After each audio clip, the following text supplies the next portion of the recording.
कि ये पूरी साजिश कर रहा था जनरल बाजवा आते साथ ही। पहले हमें सीटें पूरी नहीं लेने दी ताकि हम बिल्कुल एक कमज़ोर कोalition गवर्नमेंट बने, और उसके बाद आते साथ ही हमारे गिराने के प्लान बन गए थे। तो उसने इन्हीं को लेके आए, ये जो अब आपके सामने हुकूमत बैठी हुई है, जिसने पाकिस्तान का माशी कत्ल कर दिया है। आवाम से आज पूछें, तनख्वाहदार लोगों से पूछें कि अभी जो पेट्रोल और डीज़ल की कीमतें बढ़ाई हैं, सवाल इनसे पूछें कि हमारे दौर में तो तेल इंटरनेशनल मार्केट में $110 बैरल पे पहुंच गया था, और अब वो $80 या उससे कम है।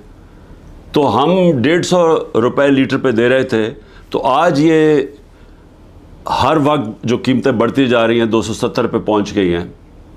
क्या वजह है इसकी? तो ये तो अलग बात है, क्योंकि महंगाई इस वक्त लोगों को, ख़ास तौर पे बिजली के बिल, ये अब आम लोगों की पहुंच से बाहर हो गए हैं। लेकिन और इसका ज़िम्मेदार वो आदमी है जिसने साजिश करके एक गवर्नमेंट को गिराया और अपने ज़ाती मफादात के लिए, एक्सटेंशन के लिए इन लोगों को ऊपर लेके आया, जो 30 साल से इस मुल्क को भी लूट रहे थे, और उन्होंने इस मुल्क को उधर पहुँचाया कि बांग्लादेश भी आगे निकल गया। हिंदुस्तान इनके दौर में आगे निकला, उसके बाद बांग्लादेश भी पाकिस्तान से आगे निकल गया। तो मैं बजौड़ पे फिर आता हूँ। सवाल ये है कि आज जो बिलावल की स्टेटमेंट आई है कि हम अफ़गानिस्तान के अंदर जाके भी दहशतगर्दों के पीछे उनके पीछे जा सकते हैं, हमला कर सकते हैं।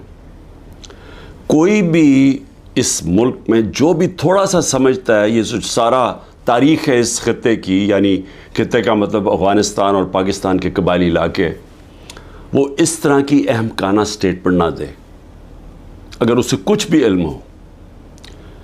क्योंकि एक अफ़गानिस्तान की वो हुकूमत आई जब अमेरिका वहाँ से गया अगस्त 2021 में, तो याद रखें कि वो पाकिस्तान की सबसे ज़्यादा प्रो अफ़गान हुकूमत थी, क्योंकि पाकिस्तान ने तालिबान और अमेरिका के बीच में डायलॉग करवाया।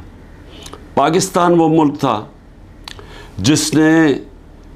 जिसके सबसे ज़्यादा ताल्लुकात थे, और सबसे ज़्यादा जो करीब थे सारी दुनिया के, बल्कि इर्द गिर्द भी हमसायों से, वो पाकिस्तान था। और उन्होंने हमारे साथ पूरी हिमायत का ऐलान किया कि वो जो उधर से अफ़गानिस्तान से दहशतगर्दी आ रही थी गनी हुकूमत के दौरान में, जिसमें आईसेल भी थी, जिसमें टीटीपी भी थी, जिसमें BLA भी था, उन्होंने फ़ैसला किया हम आपकी पूरी तरह मदद करेंगे। बदकिस्मती से हमें इतना टाइम नहीं मिला, हमारी हुकूमत चली गई, और उसके बाद ये जो लोग आए ऊपर बैठे हुए, इन्होंने सोचा ही नहीं, इस तरफ टाइम ही नहीं दिया। आज अगर बिलावल ये कह रहा है कि जी हम वहाँ अंदर अफ़गानिस्तान में दहशतगर्दों के पीछे जा सकते हैं, तो सबसे पहला तो सवाल इसका है